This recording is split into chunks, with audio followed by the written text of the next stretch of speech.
আমাদের আজকে যে আন্দোলনে আমরা সবাই সমবেত হয়েছি, এটা সম্পূর্ণ একটা যুক্তিযুক্ত আন্দোলন। কারণ দেখেন, বর্তমান বাজার প্রেক্ষাপটে আমাদের একজন নর্মাল যে ডাক্তার, যারা কিনা ট্রেনি না, তাদের ক্ষেত্রে যদি চলতে হয় মাসে 25,000 টাকা দিয়ে তারা চলতে পারবে না। তার মধ্যে আমরা এত পড়ালেখা করে আমরা এই দূর এসেছি, এখন আমাদের পরিবারকে সামলাতে গিয়ে আমাদের হিমশিম খেতে হচ্ছে। কারণ ম্যাক্সিমাম মানুষের এখন পরিবার কমপ্লিট, কারো বাচ্চা কাচ্চা আছে, কিন্তু কেউ কারো জীবন সঠিকভাবে অতিবাহিত করতে পারছে না। আমাদের দাবি অত্যন্ত সুস্পষ্ট এবং লাউড এবং ক্লিয়ার। আমাদের 4টা দাবি মানতে হবে, যেটা হচ্ছে আমাদের 9 মাস ধরে আমরা ভাতা পাই না। এখন পর্যন্ত কিছু মানুষের ভাতা দেওয়া হয়েছে এবং আরো 900 মানুষের ভাতা দেওয়া বাকি আছে। এই 900 মানুষ এখন ভাতা দিবে এবং একটা মানুষের যদি ভাতা বাকি থাকে আমরা কাজে ফিরবো না, নাম্বার 1।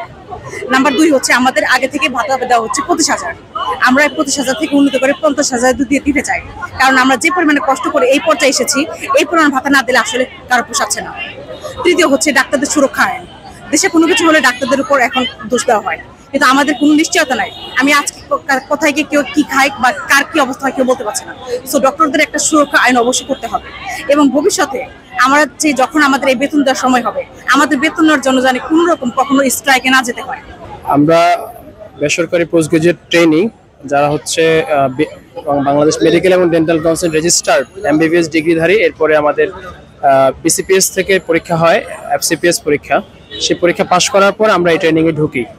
তো আমাদের এই ট্রেনিংয়ের আপনারা জানেন যে গত 6 মাসের বেতনটা আসার কথা ছিল আমাদের জানুয়ারি মাসে, এখন মার্চ মাস শেষ হয়ে এপ্রিল চলে আসতেছে, এই বেতনটা আমরা পাইনি।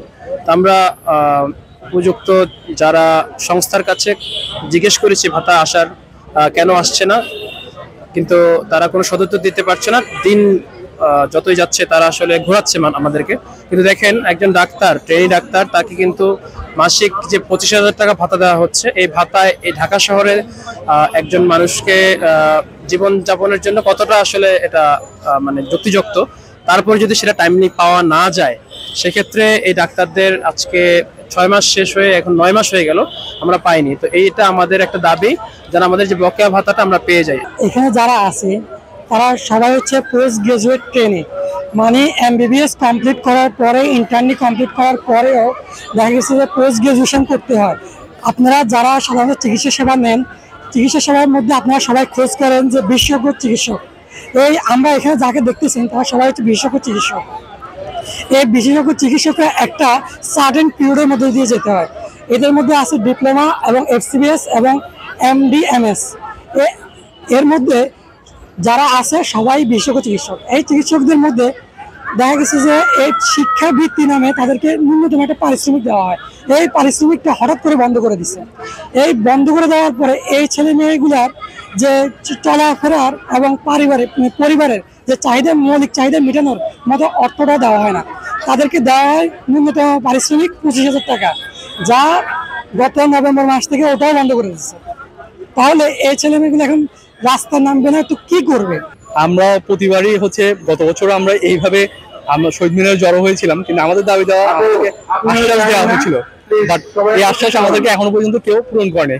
আমরা কতদিন বিএসএমইউতে আপনার এই দাবিগুলো নিয়ে যায়, ওরা বলে মন্ত্রণালয়ে যাও, বাট মন্ত্রণালয় বলে আমাদেরকে বিএসএমইউর কাছে যাও। কিন্তু আমরা যখন পোস্ট গ্রাজুয়েট ট্রেনিতে ঢুকি, আমাদেরকে বলা হয়েছিল আমরা এই টাকাটা পাবো, কিন্তু কেন আমাদের টাকাটা গত 9 মাস যাবত বন্ধ, বা আমরা সবসময় রেগুলারলি এই টাকাটা প্রতি মাসে পাচ্ছি না কেন, এর কোনো ব্যাখ্যা আমাদেরকে প্রশাসন পর্যন্ত এখন পর্যন্ত আমাদেরকে বলেনি।